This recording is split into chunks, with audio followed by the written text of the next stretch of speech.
Once we go past first reading, we get to second reading, this should be something that we have, and that's fine, and I appreciate the fact that the 70 is out there, but I will tell you this, is that these are one of these situations where going up from 60 to 62 and a half and to do a 4% increase, we need to stay in line with what our actuary is giving back to us, which is around 5.5%. Now, I'm more in tune and more inclined on a $200,000 house to be with it when it comes down to $1.38 per month. I'm fine with that, because given the state of the economy and everything else. Answer me a couple different questions if you could. One, when was the last time this rate was changed from 60? This rate hasn't been changed since 1991. So roughly 17, 18 years, Correct. right? So again, I'm sorry, can I what's happened though, of course, Tom, I understand, is the EAV has gone up with the appreciation of the homes that you're going to touch on. No.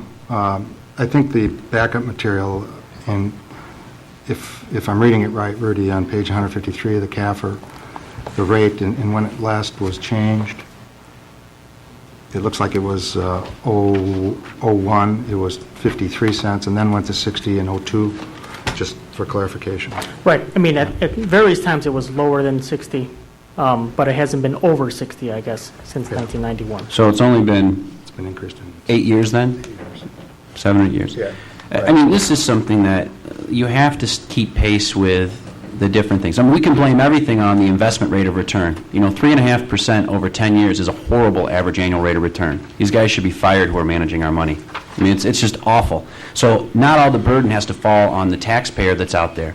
I am more of the support of the 62.5 cents. We'll move there. I don't like about this levy number where we have to back into it. That's not, I mean, I would hope that, when that number's out there, if the equalized assessed value of someone's home goes down, right, they may, in effect, if we have that number that's out there, there could be a difference there, right? I mean, it could be more than 62.5 cents because we're trying to get to this number, or we just get whatever. You see, I'm trying to think, on my part of the equation as I'm running this, if we go out and we levy $4,035,839, if the values come in from your assessor, and Mark, you could help me on this one too, I mean, is there a situation where we have to get to that number? Is that correct? Or is that number variable where it's still going to be at the 62.5 cents and it may come in at a lower number?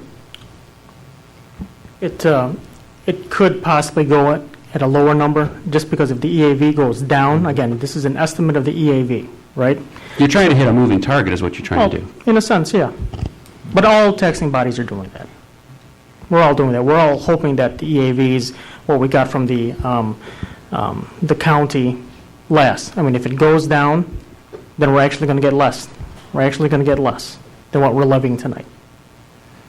And I also want to address something else. Someone mentioned that, what if it goes to 62.5 cents and the value of my home goes up? In a sense, I'll be paying more from an equalized assessed value. Well, even if it goes from $200,000 up to $300,000, that's a difference from 16 to 25 if we keep this rate at the same place per year. So it's maybe only, less than $1 per month. So it's not going to be a huge jump, and I don't see real estate values jumping up in that anytime soon from what the heyday that we had.